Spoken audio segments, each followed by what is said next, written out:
Samantala, alamin natin ang latest sa Malacanang. Allah, ba? Seryoso ang Presidente ba rito, Miss Let? Dahil lifestyle check sa mga opisyal ng pamahalaan. Aba, ipapatupad, magpapatuloy ayon sa Malacanang. Arrest number 14. Let Narciso, please come in. Miss Let. Lakay ang Bureau of Internal Revenue ang nagsasagawa ng lifestyle check sa mga opisyal ng gobyerno. Lakay, ayon kay Palace Press Officer Claire Castro, nagpapatuloy pa ang isinasagawang lifestyle check. Hindi masabi ng palasyo kung kailan mailalabas ang resulta nito dahil nakadependean niya sa BIR. Una nang iniutos ni Pangulong Ferdinand Marcos Jr. ang lifestyle check kasunod nga ng isiniwalat na anomalya sa flood control projects.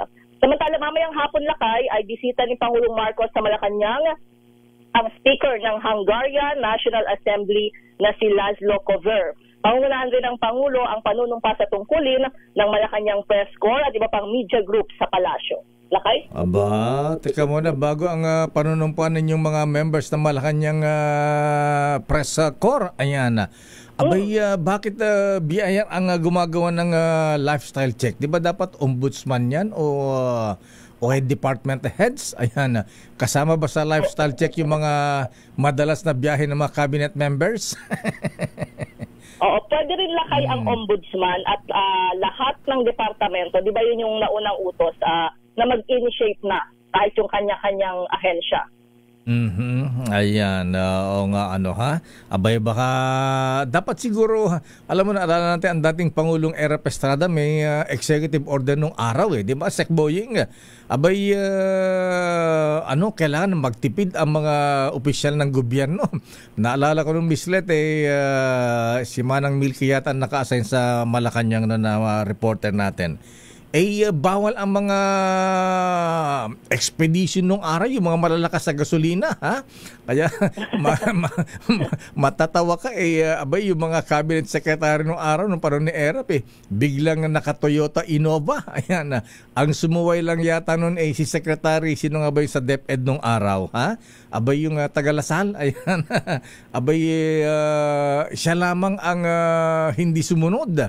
Dahil ang sabi, binabaha ako, sayang naman itong Ford Expedition. Ayan, kaya iba, siya lamang ang hindi sumunod sa order ng Pangulong Marcos Ayan, ay Marcos ang Pangulong Erap Estrada. Ayan, yung dating DepEd Secretary. Siguro ganyan, ha? Dapat lang naman siguro, Lakay. Lalo na ngayon, dapat sensitibo ang mga opisyal na, di ba, siyempre nagagalit yung taong bayan dahil dun sa mga nangyayari. Leadership by example. Ayan, para mga congressmen ngayon, yung kanilang mga Escalade, mga Cadillac, mga Range Rover, abay, ayaw na yatang gamitin, ha? Ang ginagamit na yatang yun Land Cruiser naman, kaya ng mga luma. Hindi na mga brand new. Ayan. Dati payabangan sila ng mga SUVs ha? Ngayon tinatablan na rin sila. Ayan. Okay, so sino ang presidente ng Malacanang Press Corps? Ikaw ba? Sino ang presidente ng Malacanang Press Corps, Miss Let? Ivan Mayrina, Lakay, ng GMA. Si Ivan Mayrina. Aba, mukhang dinaan sa patangkaran, ha? Ikaw ang treasurer. Alam mo, Lakay. Aba, talaga, sabi ko nung gabi, hinulaan ko lang, ha? Alangan namang sergeant at arms ka. Ayan.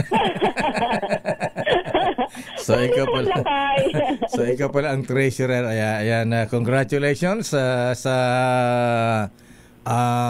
officers ng Malacanang Press Corps. Anong oras ang off-taking ninyo? 2:30 pa mamayang hapon, Lakay. Mamayang hapon pa. Ayan.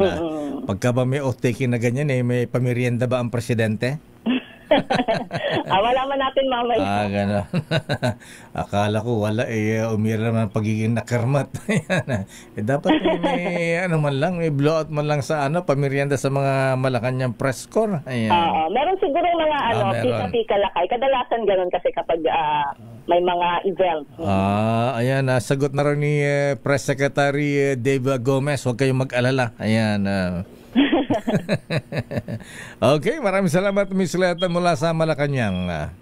Maraming salamat at balik sa Lakay.